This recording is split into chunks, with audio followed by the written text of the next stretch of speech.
बिस्मिल्लाहिर्रहमानिर्रहीम। अस्सलामु अलैकुम। प्यारे दोस्तों, आज की इस वीडियो में हम आपको बताएंगे कि हज़रत इमाम हुसैन रदी अल्लाह तआला अन्हु ने जुम्मे के दिन हज़रत उमर फारूक रदी अल्लाह तआला अन्हु को मिंबर से क्यों उतारा। जब हज़रत अली उठे तो क्या हुआ।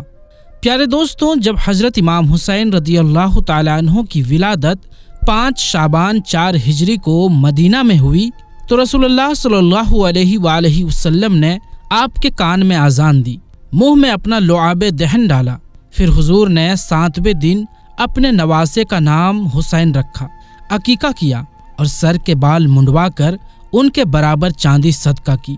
रिवायात में आता है कि जब रसूलुल्लाह सल्लल्लाहु अलैहि वसल्लम ने हज़रत इमाम हुसैन के रोने की आवाज़ सुनी तो उनकी वालिदा से कहा कि क्या तुम्हें मालूम नहीं कि हुसैन के रोने की आवाज़ मुझे गमगीन करती है। खुदा ने जो रुतबा हसन और हुसैन को अता फरमाया है वो औलाद रसूल और फर्जंदान अली में आले मोहम्मद के सिवा किसी को नसीब नहीं। उन हजरात का जिक्र इबादत और उनकी मोहब्बत इबादत। यह हजरात अगर पुश्ते रसूल पर नमाज की हालत में सवार हो जाए तो नमाज में कोई दिक्कत नहीं होता। अक्सर ऐसा होता था कि ये नौनिहालाने पुश्ते रिसालत पर यानी पीठ पर नमाज की हालत में सवार हो जाया करते थे और जब कोई मना करना चाहता तो रसूल खुदा इशारे से रोक दिया करते थे। और कभी ऐसा भी होता था कि आप सजदे में उस वक्त तक मशगूल जिक्र रहा करते थे जब तक बच्चे आपकी पुश्त यानी पीठ से खुद ना उतर आएं। आप फरमाया करते थे, खुदाया मैं इन्हें दोस्त रखता हूँ, तू भी उनसे मोहब्बत कर। कभी इरशाद होता था, ऐ दुनिया वालों, अगर मुझे दोस्त रखते हो तो मेरे बच्चों से भी मोहब्बत करो। फरमाया कि हसन हुसैन जन्नती नौजवानों के सरदार हैं। हसन हुसैन मेरी दुनिया के 2 फूल हैं। बल्कि हुजूर ने फरमाया, हुसैन मुझसे है और मैं हुसैन से हूँ, और जो हुसैन को महबूब रखता है वह अल्लाह पाक को महबूब रखता है। सहाबा इकराम इन दोनों बच्चों का बहुत ख्याल रखा करते थे। बल्कि एक मर्तबा हज़रत इमाम हुसैन रदी अल्लाह तआला अन्हु जुम्मा के दिन मस्जिद में आ गए। हज़रत उमर रदी अल्लाह तआला अन्हु जुम्मा पढ़ा रहे थे। हज़रत उमर कोई दरवेश आदमी नहीं, मलंग नहीं। हज़रत उमर फारूक इतने बहादुर आदमी थे कि हज़रत असवद को जाके कहने लग गए थे कि मियाँ, मैं कोई लकीर का फ़कीर नहीं जो तेरे बोसे लेता फिरूं। मैंने तुझे पलट के कभी देखना भी नहीं था। मैं तो तेरे इसलिए बोसे लेता हूँ कि तुझे मेरे नबी के लब लग गए हैं। मैं बिला वजह कोई लकीर का फ़कीर नहीं हूँ। लेकिन प्यारे दोस्तों, जब हज़रत इमाम हुसैन रदी अल्लाह तआला अन्हु जुम्मे के दिन मस्जिद में आए तो हज़रत उमर रदी अल्लाह तआला अन्हु जुम्मा पढ़ा रहे थे। अब हज़रत इमाम हुसैन रदी अल्लाह तआला अन्हु सीधे मिंबर की तरफ जा रहे थे तो हज़रत अली रदी अल्लाह तआला अन्हु ने पकड़ लिया और पूछा कि किधर जा रहे हो। तो हज़रत उमर फारूक रदी अल्लाह तआला अन्हु कहने लगे कि अली, इसे हुसैन को छोड़ दो, ये मेरा और हुसैन का मामला है। ऐ अली, हुसैन को आने दे। अब हज़रत इमाम हुसैन मिंबर के पास आए और हज़रत उमर फारूक रदी अल्लाह तआला अन्हु के सामने खड़े होकर कहने लगे कि तुम नीचे उतरो, ये मेरे नाना का मिंबर है। हज़रत अली रदी अल्लाह तआला अन्हु ने फिर पकड़ा और कहा कि हुसैन, ये तुम क्या कह रहे हो। तो हज़रत उमर फारूक रदी अल्लाह तआला अन्हु कहने लगे कि ऐ अली, हुसैन आपसे तो बात नहीं कर रहे हैं, मेरे से बात कर रहे हैं, करने दो ना। अब प्यारे दोस्तों, आप मसले की नज़ाकत को समझें। आज उम्मत से ये चीज़ खत्म होती जा रही है। यहाँ पर जरा सोचें समझें कि मामूली आदमी की बात नहीं है।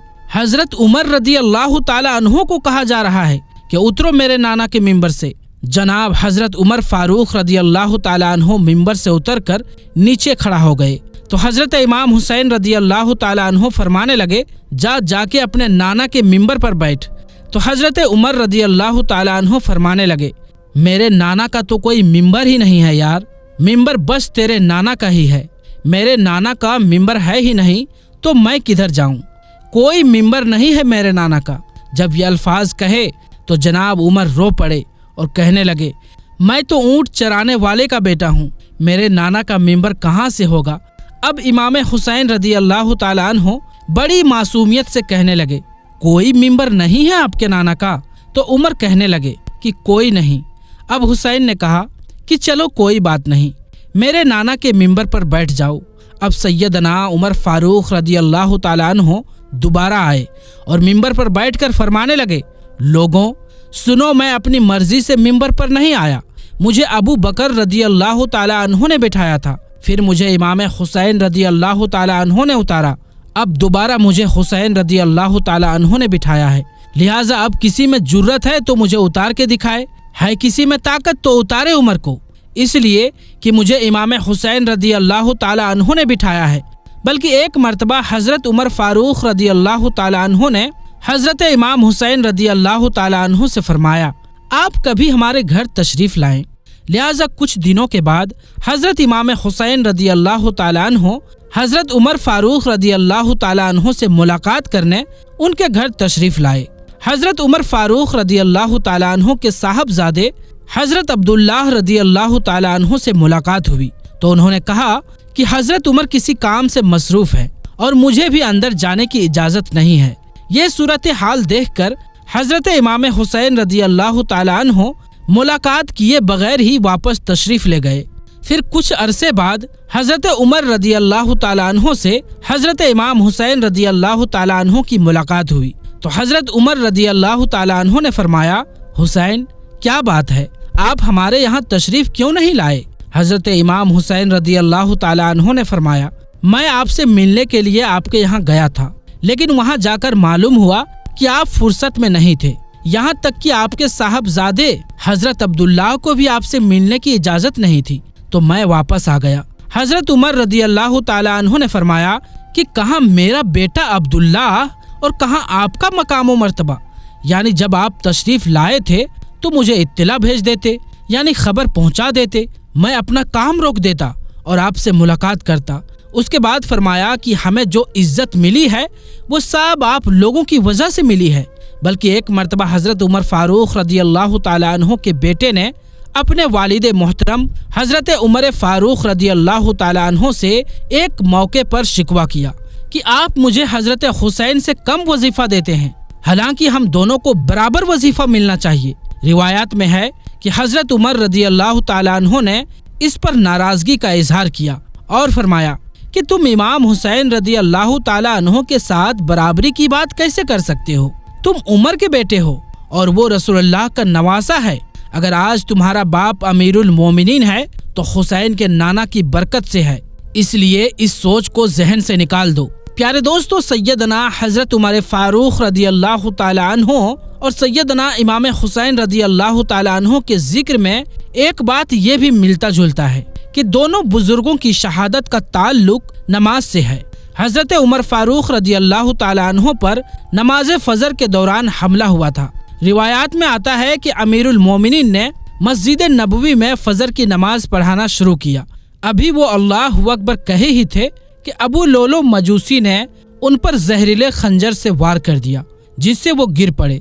हजरत अब्दुल रहमान बिन औफ ने फौरन उनकी जगह खड़े होकर जल्दी जल्दी नमाज पूरी की। सहाबा इकराम की नमाज की अहमियत क्या थी, इसका इस बात से अंदाजा किया जा सकता है कि पिछली सफ़ों वाले कहते हैं कि हमें सिर्फ इतना पता चल सका कि अल्लाह अकबर हजरत उमर फारूक रदी अल्लाह ताला अन्हु ने कहा था, मगर किरत में आवाज़ बदल गई थी और हजरत अब्दुल रहमान बिन औफ रदी अल्लाह ताला अन्हु फातिहे की किरत कर रहे थे। अमीरुल मोमिनीन के जख्मी होकर गिर पड़ने के बावजूद पहले नमाज पूरी की गई। बल्कि तारीख लिखने वाले कहते हैं कि हजरत उमर फारूक रदी अल्लाह ताला अन्हु ने जख्मी की हालत में बिस्तर पर थे और तबीब हजरात मायूसी का इजहार कर रहे थे कि इस मौके पर उनके बेटे हजरत अब्दुल्लाह बिन उमर रदी अल्लाह ताला अन्हु ने अपने जख्मी वालिदे मोहतरम को याद दिलाई कि आपकी फजर की नमाज अभी बाकी है। रिवायात में आता है कि 2 मरतबा हजरत उमर फारूक रदी अल्लाह ताला अन्हु को उनके कहने पर तयम्मुम कराया गया, लेकिन वो नमाज शुरू करते ही फिर बेहोश हो गए। मगर बेटे को आखिरी वक्त तक यही फिक्र रहा कि कहीं मेरे वालिदे मोहतरम के जिम्मा फजर की नमाज बाकी ना रह जाए। इसी तरह सैयदना हजरत इमाम हुसैन रदी अल्लाह ताला अन्हु की कुर्बानी भी बहुत बड़ी थी और बहुत बड़े मकसद के लिए थी। उन्होंने सिर्फ जान का नजराना पेश नहीं किया बल्कि अपना खानदान ज़िबह कर दिया। लेकिन उन्होंने ऐसा क्यों किया? इसीलिए कि वो यजीद को इस मनसब का अहल नहीं समझते थे जिस पर उससे पहले हजरत अबू बकर सिद्दीक रदी अल्लाह ताला अन्हु, حضرت عمر فاروق رضی اللہ تعالیٰ عنہ، حضرت عثمان غنی رضی اللہ تعالیٰ عنہ، حضرت علی رضی اللہ تعالیٰ عنہ اور حضرت معاویہ رضی اللہ تعالیٰ عنہ فائز رہ چکے تھے۔ حضرت امام حسین رضی اللہ تعالیٰ عنہ خلافت کے اس معیار کو قائم رکھنا چاہتے تھے اور اسی کے لیے میدان میں آئے تھے۔ گویا حضرت عمر فاروق رضی اللہ تعالیٰ عنہ نے محنت، اثار، قربانی اور جرأت و حوصلے کے ساتھ حکومت میں دیانت و اہمیت کا جو معیار قائم کیا تھا، حضرت امام حسین کو اس میں کبھی گوارا نہ تھی، اور وہ اس درجے حکومت اور مجاز حکمرانی کو باقی رکھنے کے لیے اڑ گئے تھے، یہاں تک کہ انہیں اپنے خاندان سمیت جام شہادت نوش کرنا پڑا۔ آج ہمارے لیے ان بزرگوں کی زندگیوں اور خدمات میں سبق موجود ہے۔ اسی طرح حضرت امام حسین رضی اللہ تعالیٰ عنہ کی قربانی اور شہادت ہمیں یاد دلاتی ہے کہ ظلم و جبر کے خاتمے اور عدل و انصاف کے قیام کے لیے ٹوٹ جانا ہی اہل حق کی نشانی ہے۔ حضرت عبداللہ بن بریدہ رضی اللہ تعالیٰ عنہ کو یہ فرماتے ہوئے سنا کہ حبیب کبریا ہمیں خطاب فرما رہے تھے کہ حسنین کریمین رضی اللہ تعالیٰ عنہما سرخ دھاری دار قمیض زیبتن کیے ہوئے یعنی پہنے ہوئے لڑکھڑاتے ہوئے آ رہے تھے۔ حضرت رسول خدا صلی اللہ علیہ وآلہ وسلم ممبر سے نیچے تشریف لائے اور حسنین کریمین رضی اللہ تعالیٰ عنہما کو گود میں اٹھا لیا اور دوبارہ ممبر پر رونق افروز ہوئے اور ارشاد فرمایا کہ اللہ تعالیٰ نے سچ فرمایا ہے کہ تمہارے مال اور تمہاری اولاد ایک امتحان ہے۔ میں نے ان دونوں بچوں کو دیکھا کہ سنبھل کر چلتے لڑکھڑاتے ہوئے آ رہے ہیں، مجھ سے صبر نہ ہو سکا، یہاں تک کہ میں نے اپنے خطبے کو روک کر کے انہیں اٹھا لیا۔ اپنے دونوں لاڈلے نواسے کے آنسو حضور اکرم سے برداشت نہیں ہوئے تھے، جیسا کہ ایک روایت ہے کہ حضرت رسول اکرم ام المومنین حضرت عائشہ صدیقہ رضی اللہ تعالی عنہ کے حجرہ مبارک سے باہر تشریف لائے اور حضرت فاطمہ کی طرف سے گزر ہوا تو آپ نے امام حسین رضی اللہ تعالی عنہ کے رونے کی آواز سنی تو ارشاد فرمایا کہ بیٹی، کیا آپ کو معلوم نہیں ہے کہ ان کا رونا مجھے تکلیف دیتا ہے؟ یہ تو تھی اللہ کے رسول کے اپنے پیارے نواسے حسین کے ساتھ محبت کا عالم کہ بچپن میں ان کی تکلیف برداشت نہیں کر سکتے تھے، لیکن غور کرنے کی بات تو یہ ہے کہ کربلا میں جب یزیدیوں نے اسی پیارے نواسے پر مظالم کی انتہا کر دی اور اس کے علاوہ آپ کے اہل بیت کو سارے اوریاں بازاروں اور درباروں میں پھرایا گیا تو حضور کی نور پر نور پر کیا کیفیت گزری ہوگی۔ اور پروردگار عالم کا ارشاد اس موقع کی وضاحت اس طرح کرتا ہے، بے شک جو لوگ اللہ تعالیٰ اور اس کے رسول اکرم کو تکلیف دیتے ہیں ان پر دنیا و آخرت میں اللہ نے لعنت کی ہے اور ذلت آمیز عذاب ان کے لیے رکھ دیا ہے۔ بلکہ ایک مرتبہ رسول اللہ صلی اللہ علیہ وآلہ وسلم کے زمانہ مبارک میں جناب فاطمہ آپ کے پاس تشریف لائیں اور دونوں شہزادے بھی آپ کے ساتھ تھے۔ جناب فاطمہ رضی اللہ تعالی عنہ نے رسول اکرم صلی اللہ علیہ وآلہ وسلم سے عرض کی، یا رسول اللہ، یہ آپ کے شہزادے ہیں، انہیں اپنی وراثت میں سے کچھ عطا فرمائیں۔ حضور اکرم نے ارشاد فرمایا، حسن میرے جاہ و جلال اور سرداری کا وارث ہے، حسین میری جرأت و شجاعت کا۔ بلکہ ایک دفعہ رسول کریم صلی اللہ علیہ وآلہ وسلم ظہر یا عصر کی نماز کے لیے تشریف لائے اور آپ نے اپنے لاڈلوں حضرت حسن یا حضرت حسین رضی اللہ تعالی عنہ میں سے کسی کو اٹھایا ہوا تھا۔ آپ امامت کے لیے آگے بڑھے تو دائیں پاؤں کی جانب اس کو بٹھا دیا، پھر سجدہ کیا اور لمبا سجدہ کیا۔ حضرت شداد رضی اللہ تعالی عنہ کہتے ہیں کہ میں نے لوگوں سے سر اوپر کیا تو دیکھا کہ رسول اللہ صلی اللہ علیہ وآلہ وسلم تو سجدے میں ہیں اور بچہ آپ کی پشت پر سوار ہے۔ میں دوبارہ سجدے میں لوٹ گیا اور آپ نے نماز سے فارغ ہو کر چہرہ پیچھے موڑا تو لوگوں نے پوچھا کہ یا رسول اللہ صلی اللہ علیہ وآلہ وسلم، آپ نے اپنی نماز میں آج جیسا سجدہ کیا ایسا سجدہ پہلے کبھی نہیں فرمایا، کیا کسی چیز کا حکم ہوا ہے یا کوئی وحی نازل ہوئی ہے؟ آپ نے فرمایا ایسا کچھ بھی نہیں ہوا، لیکن میرا بیٹا مجھ پر سوار تھا تو میں نے اس بات کو ناپسند کیا کہ اسے جلدی اتار دوں۔ حضرت علی رضی اللہ تعالیٰ عنہ کہتے ہیں کہ رسول اللہ صلی اللہ علیہ وآلہ وسلم کے ساتھ ایک دعوت طعام پر گئے۔ رسول اللہ صلی اللہ علیہ وآلہ وسلم لوگوں کے آگے آگے چل رہے تھے۔ آپ نے دیکھا کہ حسین بچوں کے ساتھ کھیل رہے ہیں۔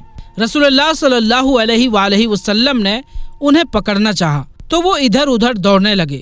رسول اللہ صلی اللہ علیہ وآلہ وسلم بھی ان کو پکڑنے کے لیے دوڑ کر خوش طبی کرنے لگے، یہاں تک کہ آپ صلی اللہ علیہ وآلہ وسلم نے انہیں پکڑ لیا، پھر اپنا ایک ہاتھ ان کی گدی پر رکھا اور دوسرا ٹھوڑی کے نیچے رکھا اور ان کے دہان طیب پر اپنا دہن مبارک رکھ کر چومنے لگے اور فرمایا کہ حسین مجھ سے ہے اور میں حسین سے ہوں، اور اللہ تعالیٰ اس سے محبت کرتے ہیں جو حسین سے محبت کرے۔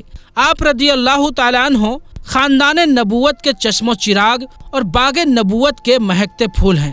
جس ماحول میں آپ رضی اللہ تعالیٰ عنہ نے پرورش پائی، اس سے پاکیزہ اور اچھے ماحول کا خیال ممکن ہی نہیں۔ چنانچہ آپ اخلاق، اعمال، صوم و صلات، حج و زکوٰۃ، صدقہ و خیرات، امور خیر اور عبادت میں اپنی مثال آپ تھے۔ آپ کے صاحبزادے حضرت زین العابدین رضی اللہ تعالیٰ عنہ فرماتے ہیں کہ حضرت حسین رضی اللہ تعالیٰ عنہ دین میں 1000 نفل پڑھا کرتے تھے۔